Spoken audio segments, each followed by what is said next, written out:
Bonjour à vous tous. Aujourd'hui dans Art System, je vais vous parler d'un cas concret de quelque chose qui s'est produit dans l'atelier de Baudebillon il y a quelques jours.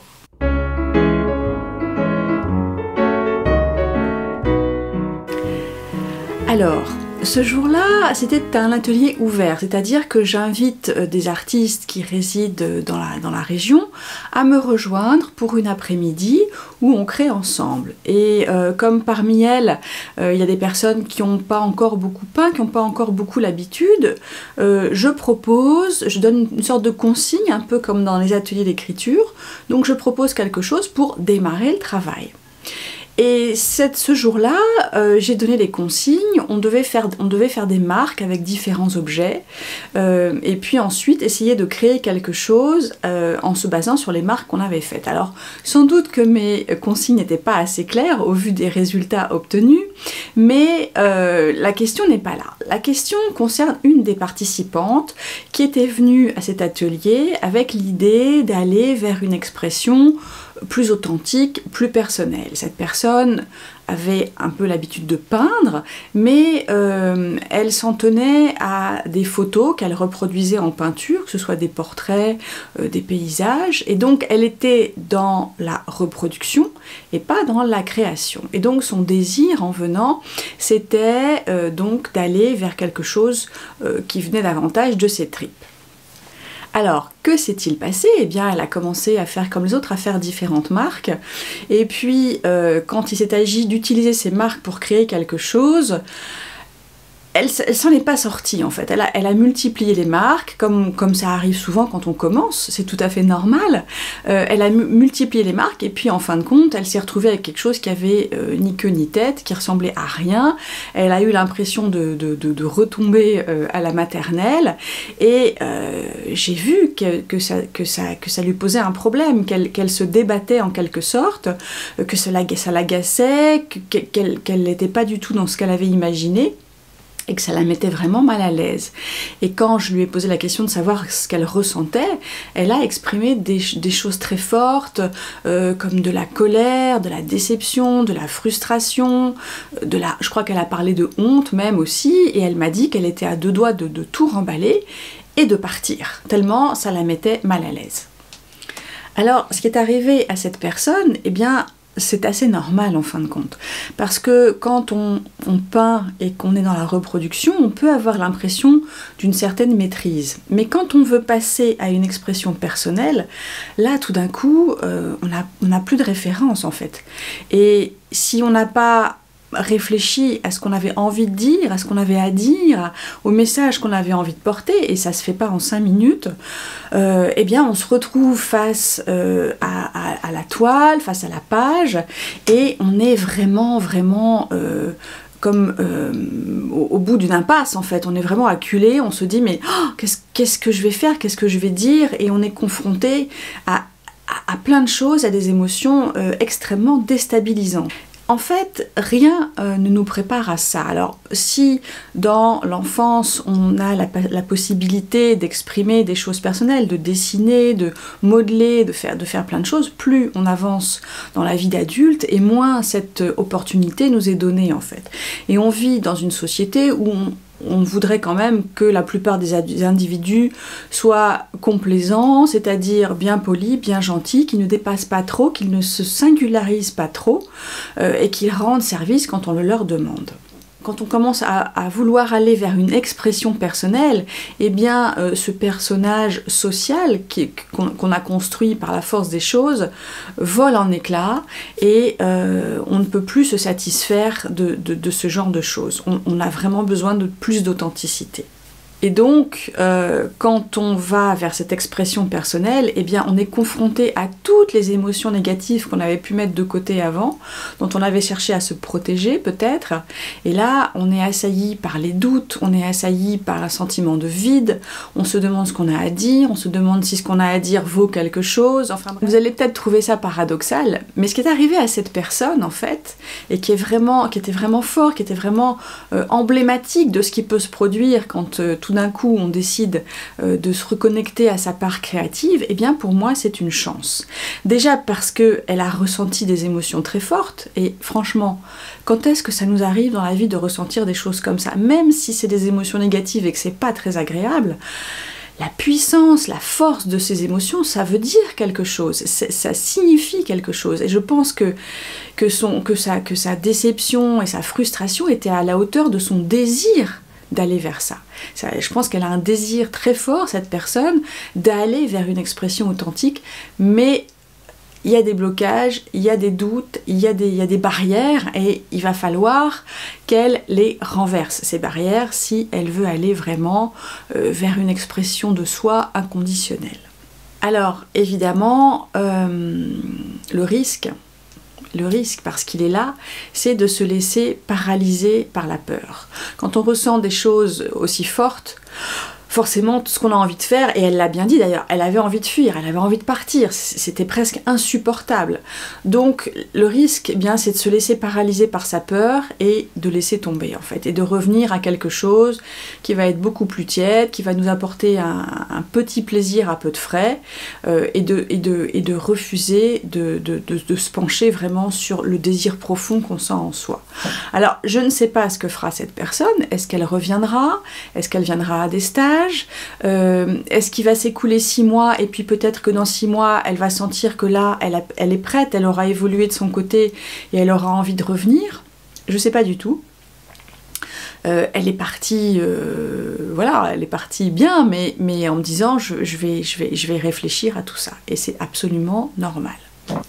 Et je pense qu'il ne faut pas se poser la question de savoir si on a des choses à exprimer. On a forcément des choses à exprimer. On a forcément des expériences de vie.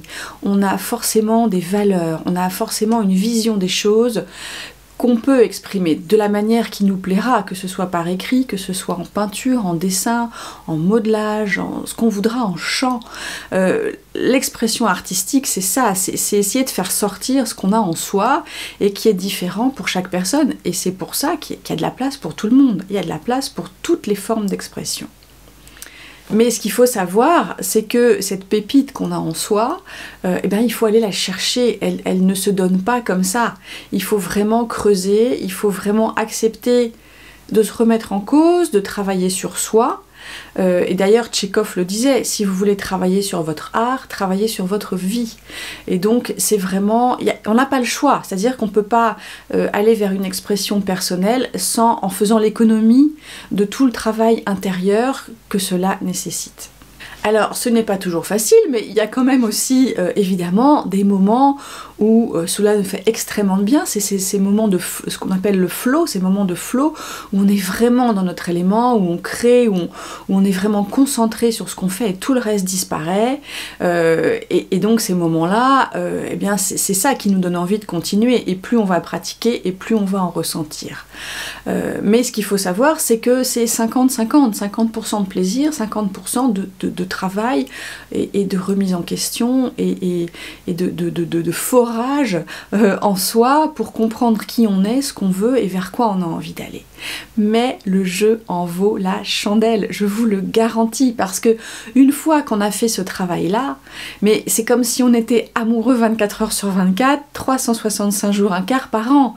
On se sent plein d'énergie, on a envie de croquer la vie, on est vraiment dans une dynamique et une énergie exceptionnelle, et même si les doutes et les peurs sont toujours là, eh bien, ils ne suffisent plus à nous arrêter, on continue à avancer, on sait vers quoi on a envie d'aller, et les obstacles ne sont plus si importants qu'ils peuvent nous arrêter dans notre élan.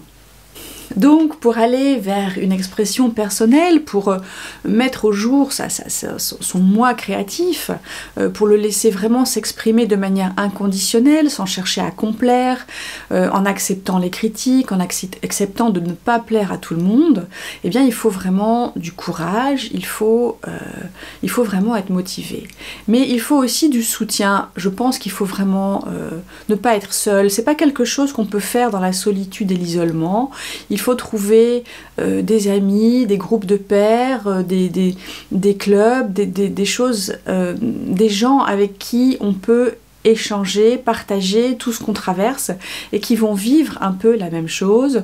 Il faut en fait aller à ces réunions des AA, des artistes anonymes, ou pas si anonymes que ça, mais pour pouvoir se soutenir, parce que quand on est en groupe, on est évidemment plus fort, et quand on voit que d'autres ont traversé les mêmes affres que nous, sont tombés dans les mêmes gouffres et en sont remontés, et bien évidemment ça nous donne du courage, on se dit qu'on va s'en sortir aussi, et ça rend les choses quand même plus faciles. Et oui, de temps en temps, on a besoin de crier, et surtout on a besoin d'être entendu. Combien de fois, moi, j'ai dit à mon mari, j'en ai marre, je vais tout arrêter, j'en peux plus, pourquoi je fais tous ces efforts, ça sert à rien. Et très gentiment, à chaque fois, il m'a soutenue, il m'a montré que mon analyse des choses était sans doute extrêmement pessimiste, et qu'il y avait aussi des choses qui allaient bien, et que ma plainte n'était pas totalement justifiée. Et donc, rien que ça, eh bien, ça aide à continuer. Et Monet disait, je travaille comme une locomotive. Eh bien, si les artistes sont des locomotives, il y a besoin de laisser sortir la vapeur de temps en temps. Et pour ça, il faut donc avoir un entourage, avoir des amis, avoir des pairs qui nous comprennent et qui nous soutiennent. Donc, amis artistes, et vous qui avez envie de revenir vers une forme de création quelconque, eh bien, ne lâchez pas, accrochez-vous, persévérez, parce que tout est question de temps et d'expérience. Il faut se laisser l'espace, il faut se laisser le temps d'avancer, de progresser, d'apprendre, de comprendre. Ça se fait tranquillement, lentement, et si on prend les choses comme elles viennent, si on n'essaye pas de mettre la barre trop haut d'emblée, eh bien on va faire les choses à son rythme, avec plaisir, avec joie. Alors de temps en temps, ça sera peut-être plus difficile, il y a des jours où on n'y arrivera pas, il y a des jours où on n'aura pas compris, on passera à côté de quelque chose, mais c'est pas grave, c'est juste qu'on n'est pas mûr, que c'est pas le moment, et peut-être que dans 3 jours, une semaine, 15 jours, eh bien ce sur quoi on était bloqué va se débloquer. Moi je sais qu'il y a des toiles, je ne m'en sors pas, eh bien je les laisse de côté, et puis un jour, eh bien je les retrouve, et voilà, et ce qui doit arriver dessus arrive parce que c'est le bon moment et que ça se fait à ce moment-là. Il n'y a pas de raison de s'énerver, de trépigner et de se désespérer. Voilà, les choses viennent quand c'est le bon moment.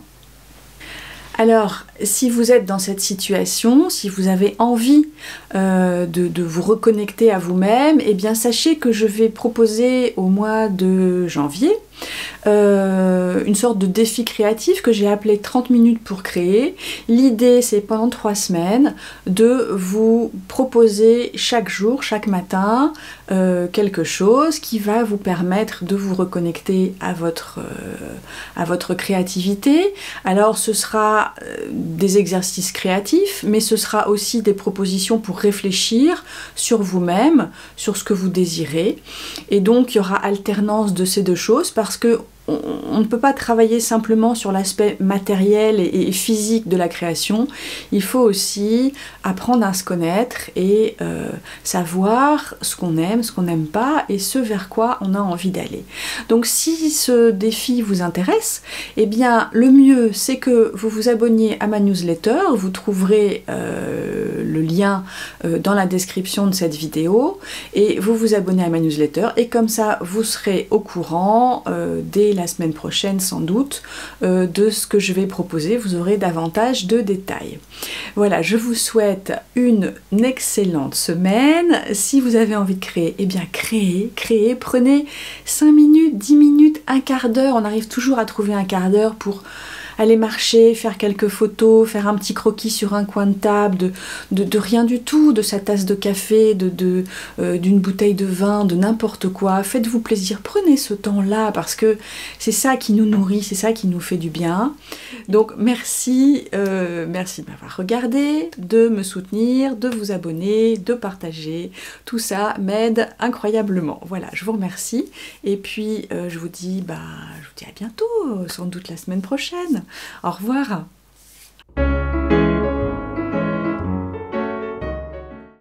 Toute cette